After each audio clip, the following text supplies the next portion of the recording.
off first step quickness, but it's also seeing where the ball's coming into the zone and where that barrel's he's making contact with the baseball.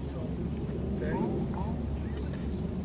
So that's what we were just talking about in the outfield was making sure to get focused on the zone at the right time. Right. And the last thing, the reason you do it, if the guy does square around the bunt and you're watching the pitcher's arms and the ball come out and the ball flight to the plate and he squares around, you're going to be dead in the water still.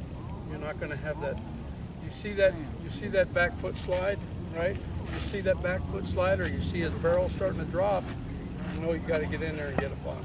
Okay, does that make sense? Yeah. So what we're doing here, in reality, we're watching the hitter, but out of the corner of eye, we can see the pitcher when he starts. Okay, and our timing is off that pitcher with this foot, and our left foot comes down, bang, when that ball's in the hitting zone and that bat's ready to make contact with the ball. Okay, I always like to land on my right foot here first, so I'd go right, left, because I knew most balls were going to be hit to this side of the field. There'll be a few hit down here, a couple doubles, but the majority of balls hit are to this side of the field in the big leagues.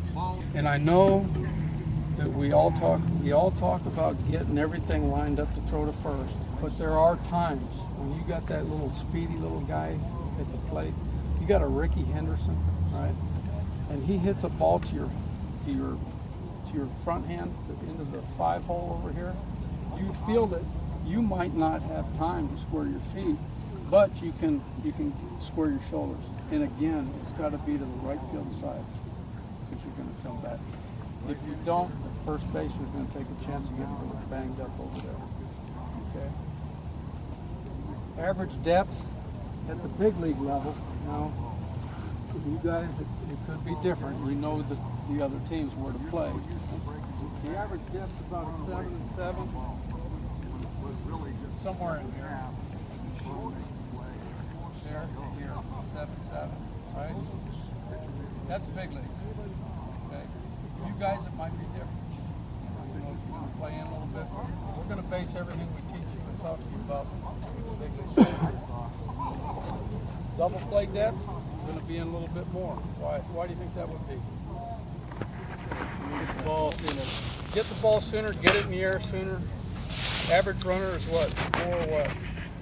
4-1, 4-2, the first? Average. Some faster, some slower. Okay? So I've got to field it, I've got to throw it, he's got to throw it. Okay?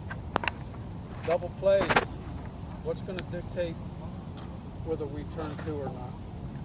Most of the time. 30 seconds. Okay, but before that, Whether you field it cleanly or not. surely. How about how hard the ball's hit? That's going to determine whether you're going to turn 2 or not, most of the time. How hard it's hit and where it's hit, okay?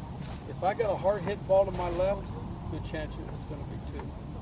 If I got a hard hit ball to my right, we got a chance to turn 2, but I got to make sure 1 and get an out. At second, make a good throw.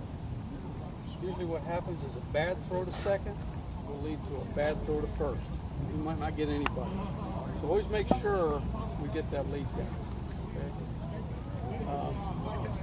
The throw to second, turn to 2 from a third baseman. All right. Once we field it, we want to drop step a little bit and open up just a hair, because we're almost in line with second. If we square up, it's going to be a tough throw from that angle, from that side. Most of the time, it's going to be up the line. It's going to be trouble for that second baseman to get the bag, get out of the way of the runner, and we're most likely not going to turn 2. Okay? Pre-pitch setup. As an infielder, it's pretty much the same here, just different angles. Okay. I always like to step, and get set. Some guys hop and put their feet down. I just didn't feel athletic enough that if I took the hop and planted my feet, that if he squared the bunt, that I could come out of the chute. So what I did was I would take a step, and if I saw him start to square, I would just keep on going. If I saw him drop his back foot, I saw his barrel drop. Those are 2 things you look for on that.